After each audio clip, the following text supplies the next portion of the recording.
ये जितने दल हैं, बजरंग दल, हनुमान सेना, फलाना सेना, ढिमाका सेना, ये सब के सब उग्र हैं, ये बानर सेना है। इसका मतलब ये है जहाँ झगड़ा ना हो तो वहाँ झगड़ा करा देंगे। अगर अजान से लोगों को दिक्कत है, 5 मिनट की अजान से लोगों को दिक्कत है, तो रात रात भर जो देवी के जागरण होते हैं उससे भी लोगों को दिक्कत है। हम जब अम्बेडकर जयंती मस्जिद के सामने से निकलती है तो मस्जिद के सामने हमें रूअफ़ज़ा का पानी मिलता है पीने को। किसी मस्जिद के सामने जाकर के दलितों और मुसलमानों का झगड़ा हो, ओहो, ये बजरंग दल वालों ने कल परसों उड़ीसा में अम्बेडकर जयंती मनाने वाले लोगों पर पथराव कर दिया। अब वो भी हिंदू और हम भी हिंदू। बताओ मुझे एक बात बता दो, पूरे भारत में जितनी डॉक्टर अम्बेडकर की मूर्ति तोड़ती है कोई मुसलमान तोड़ता है क्या? डॉक्टर अम्बेडकर के जितना अपमान हो रहा है ये मुसलमान कर रहा है क्या? दलितों के आरक्षण का विरोध मुसलमान कर रहा है क्या? दलितों की बहन बेटियों को उठा करके हमारी सीआर और जो सरकारी अफसरों की मुसलमान खराब कर रहा है क्या? सारा सत्यानाश हमारा यहाँ प्रकाश सिंधु कर रहा है। हाँ तो बिल्डोजर तो पूरे यूपी में चल रहा है, लेकिन चल वहीं राजा दलित और मुसलमान है। जलाने वाले ठाकुर थे, बलात्कार करने वाले ठाकुर थे, मुख्यमंत्री ठाकुर था, और अपराध जो हो रहा था वो दलित महिला के साथ में हो रहा था। दलित परिवार को बंधक बना दिया गया। आप कह रहे हो देश के अंदर जाति के आधार पर कुछ नहीं होता, यहाँ जाति के आधार पर फैसला होते हैं। रिदम रखा 4 बच्चे पैदा करे, पहले तू तो कर ले 4 बच्चे पैदा, हमें बाद में सलाह दे दिए। यहाँ तो अपना खुद का पेट नहीं भर रहा। साध भी है ना, वो कैसे कर सकते? अरे तो साध्वी को बच्चे पैदा करने किसने मना करे भाई? तो ज्ञान देने के लिए। हाँ, ज्ञान देने के लिए हमें ज्ञान देगी, हमें तो रचिए ज्ञान अपने घर बैठ।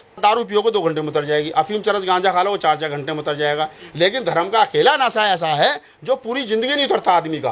भैया हिंदू धर्म खतरे में नहीं है, गाय खतरे में नहीं है, तेरी पढ़ाई खतरे में है, तेरा रोजगार खतरे में, तेरी नौकरी खतरे में, तेरा मान सम्मान खतरे में, तेरी बहन बेटी खतरे में। और ये जो लोग नारा दे रहे हैं ना हिंदू धर्म खतरे में, ये नारा देने के बाद में इनकी सरकार बन रही है। भगवान मुझे मिल जाए तो मुझसे हाथ जोड़ करके कहूँगा तू इस आदमी का पीछा छोड़ जा, तेरी जरूरत नहीं है। अरे भगवान हमें नहीं मानता, भगवान को नहीं मानता, हमारा मतलब क्या भगवान से भाई? हम तुम्हें मानते तो हम क्या होते नास्तिक? हम आस्तिक हैं, हमें अपने आप पे विश्वास है, संविधान पर विश्वास है। बाबा साहब डॉक्टर अम्बेडकर कह गए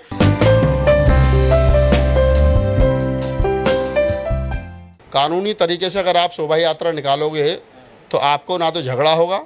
जब बाबा साहब डॉक्टर बी आर अम्बेडकर की शोभा यात्रा जन्मदिन की निकलती है तो उसके गीत देखिए, समता, मैत्री, करुणा, भाईचारे पर आधारित गीत जो है उसमें बजते हैं। बाबा साहब की स्टैचू होती है, उसके हाथ में किताब होता है, संविधान होता है।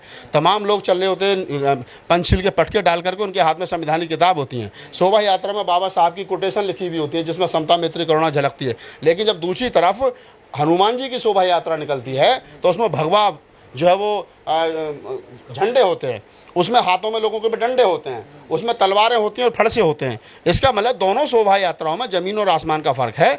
डॉक्टर अम्बेडकर की जो जन्मदिन की शोभा यात्रा है वो समता, मैत्री, करुणा, भाईचारा और भारतीय संविधान पर आधारित है। वहीं दूसरी तरफ जो हनुमान जी की शोभा यात्रा है वो हनुमान दल के लोग हों, बजरंग दल के लोग हों, वगैरह वगैरह बहुत सारे दलों के लोग जितने हैं उनको आप समझ लीजिए कि वो शोभा यात्रा उसी तरीके की है जिस तरीके का अब आप जैसा बोओगे वैसा ही तो काटोगे ना। अब अगर आप डॉक्टर अम्बेडकर की शोभा यात्रा की बात करोगे तो संविधान का प्रचार हो रहा है। अगर दूसरी तरफ आप हनुमान जी की शोभा यात्रा की बात करो तो घर से लेके ही फटसा चले, घर से तो झगड़ा ही होगा और क्या होना वहाँ कोई लड्डू थोड़ी बटेंगे, वहाँ संविधान थोड़ी बटे। और उद्देश्य तो यही है ना, उग्र होना। देखिए उग्र होना, अगर आप ये जितने दल हैं, बजरंग दल, हनुमान सेना, फलाना सेना, ढिमाका सेना, ये सब के सब उग्र हैं, ये बानर सेना है। इसका मतलब ये है जहाँ झगड़ा ना हो तो वहाँ झगड़ा करा देंगे।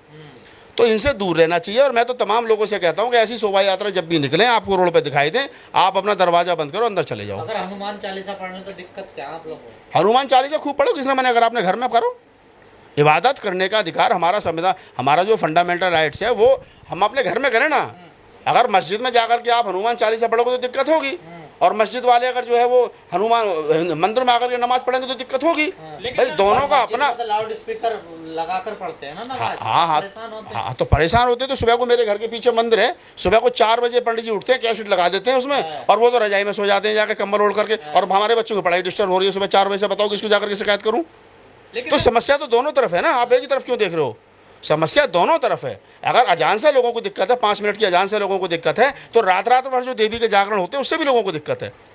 जो सुबह को पंडित जी कैसे अभी क्यों उठ रहे हैं? तो परंपरा सरकार उनकी है ना, आप समझिए इस बात को। सरकार बीजेपी की, और वो इन मुद्दों को इसलिए गर्म करती है क्योंकि इन मुद्दों से ही उसको जो है वो फायदा होता है। इन मुद्दों पर उनकी सरकार टिकी, इन मुद्दों पर उनकी सरकार बनी है, उन मुद्दों पर उनकी सरकार जो टिक रही है। तो इस प्रकार का माहौल अगर मुल्क भर में बना रहेगा तो ये जमहूरियत के लिए खतरा हो सकता है, संविधान के लिए खतरा हो सकता है। लेकिन चूंकि उनकी सरकार इन मुद्दों पर बनी और इन मुद्दों पर टिकी है तो उनके लिए तो फायदेमंद है। तो रोज रोज वैसे मुद्दों को उड़ाएंगे। गली में तो आपने भी निकाली अम्बेडकर की शोभा यात्रा, और मस्जिद की गली से वो जाते हैं तो वहाँ फिर हो जाती है। हम जब अम्बेडकर जयंती मस्जिद के सामने से निकलती है तो मस्जिद के सामने हमें रूअफ़ज़ा का पानी मिलता है पीने को।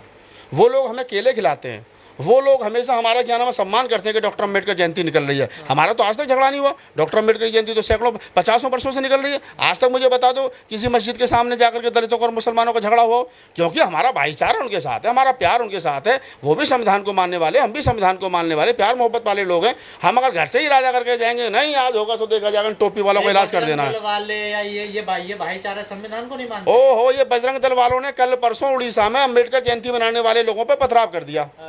अब वो भी हिंदू और हम भी हिंदू, बताओ। जब वो हमें एक बड़ा हिंदू छोटे हिंदू को पर पथराव कर रहा है, डॉक्टर अम्बेडकर की रात के अंदर मूर्ति। मुझे एक बात बता दो, पूरे भारत में जितनी डॉक्टर अम्बेडकर की मूर्ति तोड़ती है, कोई मुसलमान तोड़ता है क्या? डॉक्टर अम्बेडकर के जितना अपमान हो रहा है, ये मुसलमान कर रहा है क्या? दलितों के आरक्षण का विरोध मुसलमान कर रहा है क्या? दलितों की बहन बेटियों को उठा करके हमारी सीआर और जो सरकारी अफसरों की मुसलमान खराब कर रहा है क्या? सारा सत्यानाश हमारा यहाँ प्रकाश हिंदू कर रहा है। तो आपने उनको समझाया नहीं ना? किसको नहीं समझाया कि संविधान की बात मानिए। प्रकाश हिंदू को? वो हमसे ज्यादा पढ़े लिखे हैं, वो पुरोहित हैं, वो सवर्ण हैं, वो राजा हैं, सत्ता में वो लोग बैठे हैं, सारा सिस्टम उनके हाथ में, वो किसी की मानेंगे? नागपाल जी, यदि हनुमान जी की शोभा यात्रा निकल रही है तो पथराव करना कहाँ जायज है उसमें? जिसने भी करा है, दोषी जो भी है, उसके खिलाफ सख्त से सख्त कानूनी कार्रवाई होनी चाहिए, चाहे मुसलमान है चाहे हिंदू है। अगर मुसलमानों का ये आरोप है कि हमारी नमाज का टाइम था और ये आकर के यहाँ डीजे बजा रहे थे और ये शोर शराबा कर रहे थे, हमने मना किया, तो ये उग्र हो गए।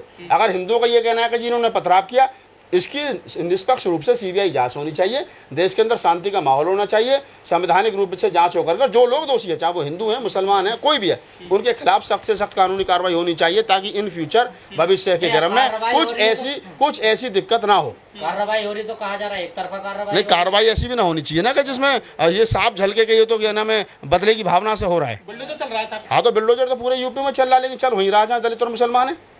सर, उसमें जो आरोपी है वो बीजेपी के कार्यकर्ता निकला है, जो मुस्लिम युवक। हाँ, तो अच्छी बात है ना, तो बीजेपी वालों को समझना चाहिए। ये कोई पहली बार थोड़ी हो रहा है बीजेपी का समर्थक उसमें कार्यकर्ता। आप देश भर में जितने बड़े दंगे छोटे दंगे हुए हैं, आप किसी को उठा करके देख लो। हाथरस में लड़की का बलात्कार हुआ, रात के अंधेरे में पेट्रोल छिड़क करके उसको जला दिया गया। जलवाने वाले ठाकुर ब्राह्मण ठाकुर थे, जलाने वाले ठाकुर थे, बलात्कार करने वाले ठाकुर थे, मुख्यमंत्री ठाकुर था। और अपराध जो हो रहा था वो दलित महिला के साथ में हो रहा था, दलित परिवार को बंधक बना दिया गया। आप कह रहे हो देश के अंदर जाति के आधार पर कुछ नहीं होता, यहाँ जाति के आधार पर फैसला होते हैं। सुप्रीम कोर्ट का जज या हाई कोर्ट का जज या और दूसरे कोर्ट का जज जो है वो 4 घंटे 5 घंटे जो अपनी कुर्सी पर बैठता है और 24 घंटे में से और 20 घंटे वो उसी जातिगत व्यवस्था में रहता है, तो आप समझते हो कि वो 4 घंटे बैठ करके भगवान बन जाएगा वहाँ? अरे उसके दिमाग से जातिवाद जब भी नहीं जाता फैसला देते वक्त। जो बाबा हैं हिंदुओं में, जो साधु संत हैं, जो साध्वी हैं, वो भी कह रहे हैं कि 4-4 बच्चे पैदा करिए। अच्छी बात है, पहले वो खुद तो 10-10 करें, दूसरों को सलाह क्यों दे रहे हो भाई? ये जितने बाबा पाखंडी घूम रहे हैं कह रहे हैं, मैंने भी कल परसों अखबार में पढ़ा था एक साध्वी का बयान कि हिंदू जो है वो, हाँ कौन क्या नाम है उसका? हाँ, रिदम्बरा, कहीं 4-4 बच्चे पैदा करें। पहले तू तो कर ले 4 बच्चे पैदा, हमें बाद में सलाह दे दिए। यहाँ तो अपना खुद का पेट नहीं भर रहा। साध्वी है ना, वो कैसे कर सकते? अरे तो साध्वी को बच्चे पैदा करने किसने मना करे भाई? तो ज्ञान देने के लिए। हाँ, ज्ञान देने के लिए हमें ज्ञान देगी, हमें तो नहीं चाहिए ज्ञान, अपने घर बैठ क्या के लिए चाहिए ज्ञान? ये जो सर शोभा यात्रा होती है, इसमें जो बहुत सारी भीड़ होती है, युवा भीड़ होती है, ये इनको रोजगार नहीं चाहिए क्या? हो रोजगार भाई, मेरे बात सुनो। धर्म का जो नशा है वो इतना तगड़ा, दारू पियोगे 2 घंटे में उतर जाएगी, अफीम चरस गांजा खा लो वो 4-4 घंटे में उतर जाएगा। लेकिन धर्म का अकेला नशा ऐसा है जो पूरी जिंदगी नहीं उतरता आदमी का। वो नशा इतना तगड़ा है धर्म का नशा। हिंदू धर्म खतरे में, लठ लेकर घर से निकलेगा, कहाँ खतरे में बता तो दे भैया। हिंदू धर्म खतरे में नहीं है, गाय खतरे में नहीं है, तेरी पढ़ाई खतरे में है, तेरा रोजगार खतरे में, तेरी नौकरी खतरे में, तेरा मान सम्मान खतरे में, तेरी बहन बेटी खतरे में। और ये जो लोग नारा दे रहे हैं ना हिंदू धर्म खतरे में, ये नारा देने के बाद में इनकी सरकार बन रही है, ये प्रधानमंत्री बन। आप देखो ना उत्तर प्रदेश के अंदर बाबा योगी की सरकार में जो लोग कावड़ लेकर के आ रहे हैं, धर्म को बढ़ावा दे रहे हैं, अंधविश्वास को बढ़ावा दे रहे हैं, उनके ऊपर तो बाबा हेलीकॉप्टर से फूल बरसा रहे हैं। और जो लोग एमटेक बीटेक करने के बाद में नौकरी बरसा रहे हैं, उनके ऊपर नौकरी मांग रहे हैं, उनको लाठी बरसा रहे हैं। तो आप पढ़ लिख करके नौकरी मांगोगे तो आपको लाठियां मिलेगी, लेकिन अगर नंगे पांव आप जो है कावड़ लेकर आओगे तो आपको फूल मिलेंगे। अर्थात सरकार जो है वो आपको अंधविश्वासी और धार्मिक बनाए रख करके अपनी सरकार बनाए रखना चाहती है। वो नहीं चाहती आप पढ़ लिख करके अफसर नौकरी बनो। भगवान के बगैर पत्ता भी नहीं हिलता, आप भी नहीं बोल पाओगे भगवान के बगैर। हम बोल रहे हैं ना भगवान, हमारे तो घर में भगवान के, हमारे तो आसपास भगवान नहीं रहता, हमें तो पूछ रहे भगवान को ढूंढ रहे हैं। भगवान मुझे मिल जाए तो मुझसे हाथ जोड़ करके कहूंगा तू इस आदमी का पीछा छोड़ जा, तेरी जरूरत नहीं है। अरे भगवान हमें नहीं मानता, भगवान को नहीं मानता, हमारा मतलब क्या भगवान से भाई? हम तुम्हें मानते तो हम क्या होते नास्तिक? हम आस्तिक हैं, हमें अपने आप पे विश्वास है, संविधान पर विश्वास है। बाबा साहब डॉक्टर अम्बेडकर कह गए, लोग कह रहे हैं जी, अभी हमारे बीजेपी के साथी ने कहा जी हम भी अम्बेडकर जयंती मना रहे हैं, मोदी जी बहुत बड़े वक्त है, केजरीवाल साहब भी कह रहे थे हम तो, मैं बाबा साहब का सबसे बड़ा भक्त हूँ। इनकी माँ ने दूध पिलाया तो आकर के कहें हाथ खड़ा करके सीधा हाथ आगे को कि मैं रामकृष्ण को ईश्वर नहीं मानूंगा, कभी उनकी पूजा नहीं करूंगा। है मोदी जी के अंदर हिम्मत? है केजरीवाल के अंदर हिम्मत नहीं है ना? ये सब नकली और ढोंगी अम्बेडकरवादी हैं। बाबा साहब का अगर अम्बेडकरवादी होना तो उनकी बाबा साहब की 22 प्रतिज्ञाओं को मानो, उन पर चलो और उसी आधार पर इस देश को चलाओ, तब पता चलेगा। मंदिरों की जरूरत नहीं है, मस्जिदों की जरूरत नहीं है, बुद्धिविहारों की जरूरत नहीं है, स्कूल बनाओ, हॉस्पिटल बनाओ और आने वाली पीढ़ियों को अच्छे रास्ते पर लेके जाओ। सर कुछ लोग कह रहे हैं कि बीजेपी ने शोभा यात्रा शुरू कर दी है ना, 2024 से चुनाव आ रहा है, उससे जल्दी शुरू कर दिया कुछ। अच्छा, तो बाद में भी कर देंगे, चलती रहेंगे 1.5 साल, कौन सी आफत आ रही है? बीजेपी वाले के पास पैसों की कौन सी कमी है? सारे उद्योगपति उनके साथ हैं। शोभा यात्रा में कौन सा लंबा चौड़ा खर्चा हो रहा है?